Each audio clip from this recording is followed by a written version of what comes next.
Salut à tous, c'est Nico. Aujourd'hui, on se retrouve sur mon écran. Alors, bienvenue chez moi. Ça, c'est ma page d'accueil Notion. On va parler de comment s'organiser grâce à Notion. Alors, ça, c'est ma page de menu. Donc, on peut en faire une comme on peut en faire plein. Mais moi, je préfère rester minimaliste dans mon organisation. Encore une fois, ce qui compte, c'est pas le support, mais c'est la méthode. Alors, je vais vous montrer un truc un petit peu classe aussi par rapport à Notion. Je sais pas si vous êtes débutant sur Notion ou si vous connaissez un petit peu. On peut mettre un dark mode. Donc ça, c'est vraiment pas mal, c'est vraiment stylé. Mais je pense qu'on va continuer la vidéo comme ça. C'est plutôt, je trouve que c'est plus lisible comme ça. Puis on est en pleine journée, ça sert à rien de mettre le dark mode, c'est contre-productif. Alors dans ma page menu, alors ça c'est mon truc perso, c'est adapté en fonction des besoins.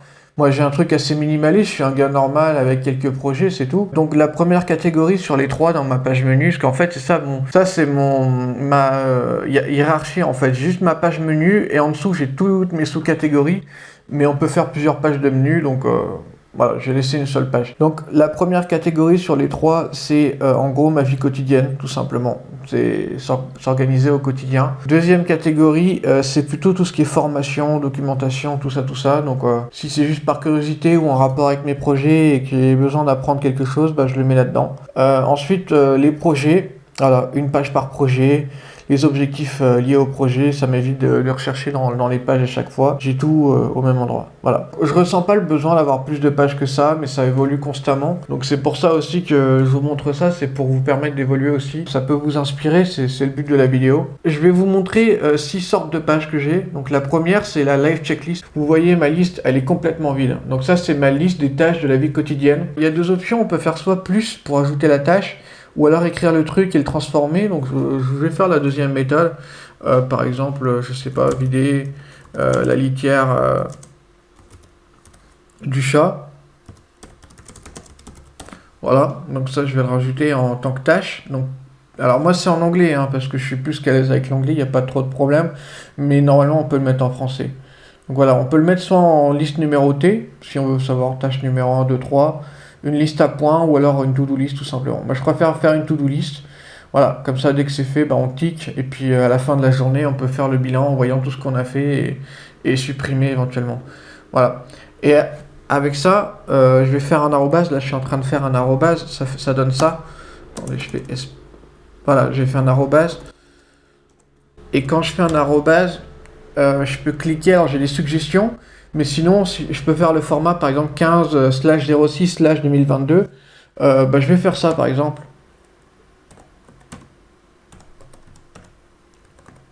Voilà. Donc là, le 15 juin 2022, c'est passé, mais c'est juste un exemple. Je peux cliquer dessus. Bah, quoique, non, je vais peut-être mettre une date qui n'est pas passée, ça va être mieux. Allez, le 14 septembre prochain. Donc là, on a la date à laquelle je devrais le faire. Alors c'est bien parce que bon, d'ici là, j'aurai changé la litière, hein, vous inquiétez pas. Mais c'est bien parce que ça me permet d'anticiper et de me dire, bon, bah, le rendez-vous, par exemple, si c'est un rendez-vous, ce sera à ce moment-là. Et donc, à ça, je peux aussi ajouter l'heure. Si par exemple, je veux vider cette fameuse litière le matin, bah... Alors, attendez. Ah oui, non, ça c'est la date de fin, ok. Hop, voilà. Hop, par exemple, à 14 heures. Hop, donc là je sais que... Ah, j'ai pas fait entrer. Alors par contre je suis mou, hein. Il faut pas être pressé pour cette vidéo là. Voilà, pour 14 heures. Donc comme ça je sais qu'à 14 heures ce jour-là je devrais le faire. Mais pour ça il faut constamment que je vois que je consulte ma liste. Donc ce que je vais faire dans ce cas-là, je vais faire un rappel. Alors je peux faire au moment de l'événement. Là, si vraiment c'est un truc que je peux faire automatiquement. Mais s'il faut que j'anticipe, je peux faire 1 heure avant par exemple. Voilà, et là j'aurai un rappel sur mon téléphone. Alors sur l'ordinateur ça ne fonctionne pas, enfin en tout cas je ne l'ai pas utilisé donc je ne suis pas sûr, je ne pourrais pas vous confirmer. Mais sur le téléphone ça m'envoie un rappel, une notification. Voilà, c'est comme le calendrier sur le téléphone. Voilà.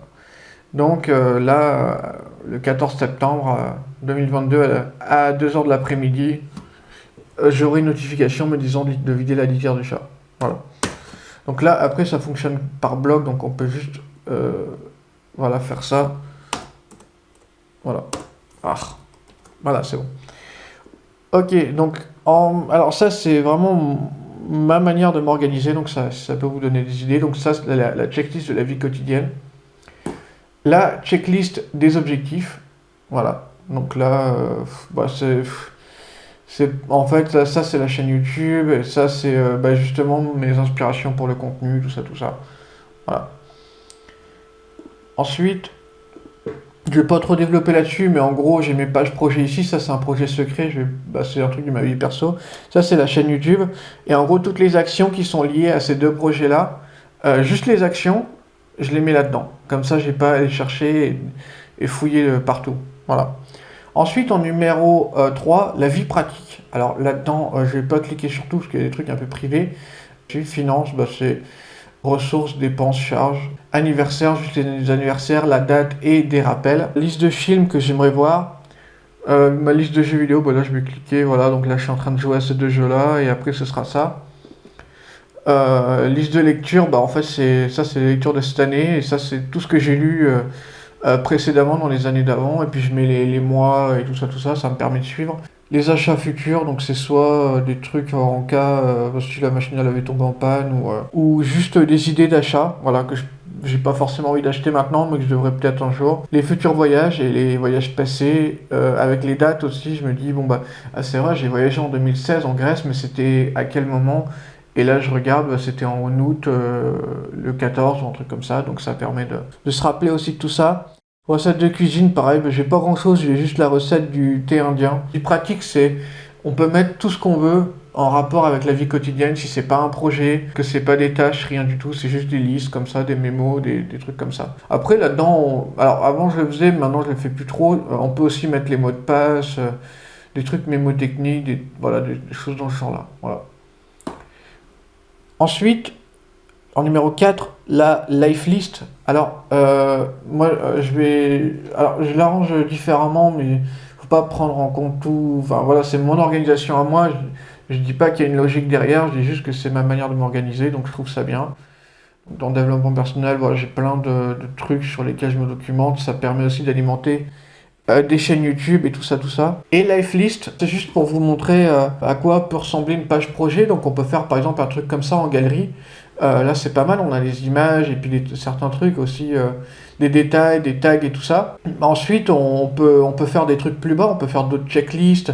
Après on peut refaire des cases ici de ce côté-là aussi avec d'autres trucs. Une page projet, ça peut être super beau, ça peut être une sorte de page d'accueil aussi. Ensuite, une page projet, je vous ai un peu montré la page projet, mais voilà, pareil sur YouTube, j'ai des sous-catégories et plein d'autres trucs, donc pas besoin de développer plus là-dessus. Les fonctions, après, vous les verrez bien par vous-même. C'est juste pour vous donner des idées. Et justement, par rapport aux idées, je vous en ai parlé, c'est en numéro 6, une page d'idées. Donc c'est un peu fort tôt. Et une fois qu'on les met là-dedans, on peut toujours les transformer en tâches ou en autre chose. Donc j'espère que ça vous a plu. C'était Nico, c'était une vidéo un petit peu plus personnelle. Vous me dites si vous préférez un truc comme ça. Il y a tellement de templates aussi que vous pouvez chercher par vous-même. Vous n'avez pas forcément besoin de voir mes vidéos pour ça. C'est juste une petite vidéo d'inspiration pour vous montrer ce qu'on peut faire et par quel moyen. Bon, c'était Nico, salut.